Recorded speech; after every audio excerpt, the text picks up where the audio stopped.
தேர்தல் நாள் நெருங்க நெருங்க தொண்டர்கள் மத்தியிலையும் உள்கட்சி பூசலும் அதிகரிச்சுட்டே இருக்குதான். அது போற எல்லா இடத்திலையும் எதிரொலிக்குதான், பேசிக்கிறாங்க. தலைவா, அமைச்சர்களுக்கு எதிர்ப்பு, சில இடங்கள்ல தள்ளுமுள்ளு, ஆங்காங்கே அடிதடின்னு ஆளுங்கட்சி பத்தின செய்திகள் வந்துகிட்டே இருக்கிற பல இடங்கள்ல உள்கட்சி பிரச்சனை தான் காரணமா சொல்லிக்கிட்டாங்க.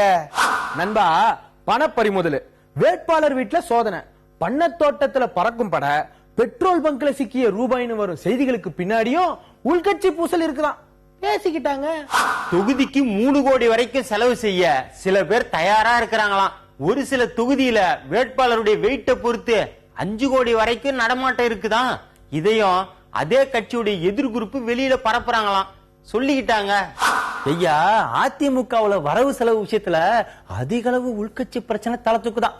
அது மட்டும் இல்லாம சாதி ரீதியாகவும் சில வேட்பாளர்கள் முக்கிய பொறுப்பாளரோட ஆதரவு இல்லாம தவிக்கிறாங்களாம், பேசிக்கிட்டுதாங்க ஐயா. திமுக காங்கிரஸ் கூட்டணியில எல்லா தொகுதியிலையும் ஏரியா வாரியா பொறுப்பாளர்களை போட்டு வேலை செய்யறாங்களாம்.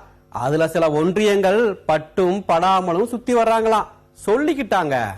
இன்னொரு பக்கம் தலைவா, தலைவர் ஆட்சிக்கு வரணும், ஆனா இந்த வேட்பாளர் தோக்கணும் அப்படின்னு சொல்லிட்டு கட்சிக்குள்ள சில பேர் உள்குத்து வேலையை பார்த்துட்டு இருக்காங்களா, சொல்லிக்கிட்டாங்க. நண்பா, ஏற்கனவே கருத்து கணிப்பு நிலவரம் எல்லாம் அப்படி இப்படி இருக்குது.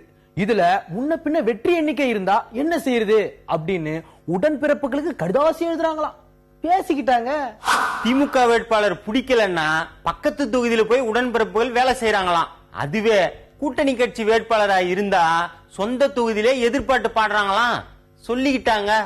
ஐயா, பூத் கமிட்டி செலவு, பொறுப்பாளர் செலவு, போக்குவரத்துன்னு சூரிய கட்சியிலயும் வரவு செலவு கணக்கில்லாம போகுதான். அதையும் உள்கட்சி நிர்வாகிகள் அவங்களுக்கு தெரிஞ்ச தேர்தல் அதிகாரிகளோட காதுல அப்படியே பேச்சுவாக்குல போட்டு வைக்கிறாங்களாம், பேசிக்கிட்டுதாங்க ஐயா.